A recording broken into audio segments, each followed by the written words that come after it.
everybody, let's take a look. Near the end of the Bible is a really little book, but it's got a lot of stuff that we can learn. So come on, everybody, it's time to turn to the letter we call 1 John. Hey, we're back again, going through the book of 1 John, a letter written by the Apostle John that is all about... what? True teaching, true living, and true story I heard the other day I gotta tell you about. You see, there was this turtle who... No! True teaching, true living, and true loving. Isn't that what I said? Well, you got the first two parts. Right. The true teaching is the gospel, the good news about Jesus, that because of what Jesus did, we can be with God. Yep, and the true living is following God's commands. But I don't know exactly what those are yet. What if they're hard? What if there's too many to remember? I can't even remember what I had for lunch today. Was it a salad? No, but it was green, kinda leafy. That's a good point. How about my lunch? No, about God's commands. The ancient Israelites in the Old Testament had lots of laws they needed to remember. In fact, by the time of Jesus, teachers who were helping people follow God had come up with a list of 900 different rules, and they had to follow all of them. That's the craziest thing I ever heard. No way I could remember that many rules. And some of those rules sound very strange to us today. The Israelites weren't allowed to eat pork. No bacon? No bacon. Men weren't allowed to trim their beards. Ever. You can't shave. Turtles aren't much for facial hair, except for my cousin with the sideburns. You had to sew tassels onto the corners of your coat. Seriously? Tassels on my coat? There's no way I could do all that. That's too many rules. Hold on. Can you read 1 John chapter 2, verses 7 and 8? Okay. My dear friends, I am not writing a new command to you. It is the same command you have had since the beginning. It is the teaching you have already heard. But I am writing a new command to you. This command is true. You can see its truth in Jesus and in yourselves.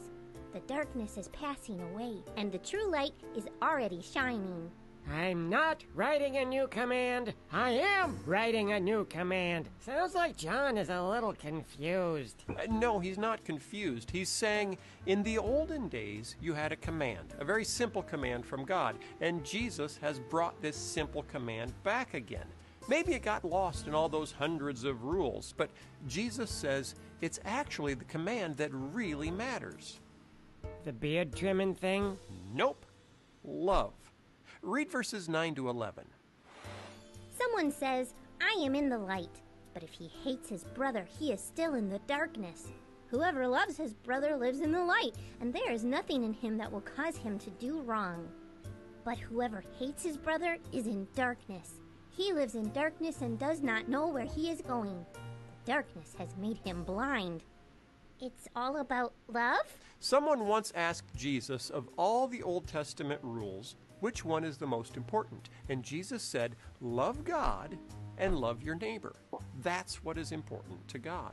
So the beard trimming and the tassel sewing and the pork not eating, those don't matter anymore? All those rules about what to wear and what to eat were given so the Israelites would know they were different from the other nations around them, that they were really set apart for God. That's what the word holy means, set apart. But followers of Jesus aren't the Israelites, we're the church. And Jesus and John say that what matters for the church is so simple you can sum it up in one sentence. Love God and love your neighbor. So if I don't love my neighbor or my brother or my sister, it means I'm still in the darkness? That I don't know God? Well, we can all forget and lose our tempers or be unkind every now and then. That's not what John is talking about. But if mean is what we usually are, if unkindness is a habit of ours, it might be a sign that we haven't really met God and let Him change our heart. A heart that has been changed by God has a hard time being mean. Wow. I know a few people who need their hearts changed by God. Not so fast, Sam. We all need our hearts changed by God. Yeah, I guess you're right. The darkness is passing away, and the true light is already shining. What does that mean? What's the true light? Oh, good question. But the true light isn't a what, it's a who. A who? A who? The light is a person. John? Nope, not John. Someone in the Bible said, I am the light of the world. Do you know who said that? Jesus? That's right. Jesus is the light. The darkness is passing away. Before Jesus came, people couldn't see God clearly. They couldn't be with him. They were all stumbling around in the parking lot of darkness. Exactly. But Jesus shows us God because Jesus is God. So Jesus is like a bright light that chases all the dark away. The darkness is passing away and the true light is shining. John is saying, Jesus has come. The light is here. We can see God and we can be with him. That's really incredibly extraordinary. The darkness is passing away. The true light is shining. It's like a movie where everything is terrible and the bad guy is winning, and then suddenly, as the sun rises, a hero rides in on his white horse and everything turns around. Everything changes. That's exactly what happened when Jesus came. The true light was here, the Son of God rose, and everything changed. Pretty cool, huh?